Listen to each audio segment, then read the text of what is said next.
എറണാകുളം കുറുപ്പംപടിയിൽ സഹോദരിമാരായ കുട്ടികളെ പീഡിപ്പിച്ച കേസിൽ പ്രതി ധനേഷ് കുറ്റം സമ്മതിച്ചു.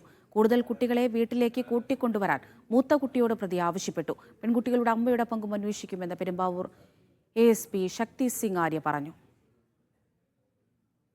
Dhanesh Kumar, living together with mother, is asking this elder sister to bring one more friend to their house. So this elder Penkuti wrote a letter saying that my father wants you to come to my house. So this letter was seen by another friend whose mother is their teacher in the school. Then they informed us about this incident, and we went to the school, recorded statement of the elder girl, and based on the statement we have arrested the accused Dhanesh Kumar. We are investigating the role of mother. As of now we cannot conclude anything.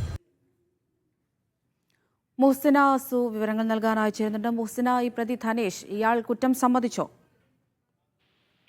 Amrita, പ്രതി കുറ്റം സമ്മതിച്ചു എന്ന് തന്നെയാണ് ASPയുടെ പ്രതികരണത്തിൽ നിന്ന് മനസ്സിലാക്കാൻ സാധിക്കുന്നത്. ഏകദേശം 2 വർഷക്കാലമായി ഇയാൾ കുട്ടികളെ പീഡനത്തിന് ഇരയാക്കിയെന്നാണ് പോലീസ് പറയുന്നത്. മാത്രമല്ല, അമ്മയുടെ പങ്ക് കൂടി അന്വേഷിക്കുമെന്നും ASP വ്യക്തമാക്കിയിട്ടുണ്ട്. അതായത് അമ്മ ഏതെങ്കിലും രീതിയിൽ പീഡന വിവരം മറച്ചുവെച്ചോ എന്ന സംശയമാണ് പോലീസിന് ഉള്ളത്. എന്താണെങ്കിലും ഈ പെൺകുട്ടികളുടെ അമ്മ വീട്ടിലില്ലാത്ത സമയത്താണ് അമ്മയുടെ സുഹൃത്തായ ധനേഷ് കുട്ടികളെ ശാരീരികമായി ഉപദ്രവിച്ചിരിക്കുന്നത്. കുട്ടികളിൽ ഒരാൾ ഈ വിവരം ഒരു പേപ്പറിൽ എഴുതി സ്കൂളിലെ കൂട്ടുകാരിക്ക് കൊടുക്കുകയും ഇത് അധ്യാപികയുടെ കൈവശം കിട്ടുകയും അധ്യാപികയാണ് പോലീസിൽ ഈ പരാതി നൽകുന്നത്. അതിനുശേഷമാണ് പ്രതിയെ പോലീസ് പിടികൂടി അറസ്റ്റ് രേഖപ്പെടുത്തിയിരിക്കുന്നത്. പോക്സോ കേസിന് പുറമെ വിവിധ വകുപ്പുകൾ ചേർത്താണ് കേസ് രജിസ്റ്റർ ചെയ്തിരിക്കുന്നത്. എന്താണെങ്കിലും ചോദ്യം ചെയ്യലിൽ പ്രതി കുറ്റം സമ്മതിച്ചിട്ടുണ്ട്. കൂടുതൽ കുട്ടികളെ വീട്ടിലേക്ക് കൂട്ടിക്കൊണ്ടുവരാൻ മൂത്ത കുട്ടിയോട് പ്രതി ആവശ്യപ്പെട്ടെന്നാണ് പെരുമ്പാവൂർ ASP ശക്തി സിംഗ് ആര്യ പറയുന്നത്.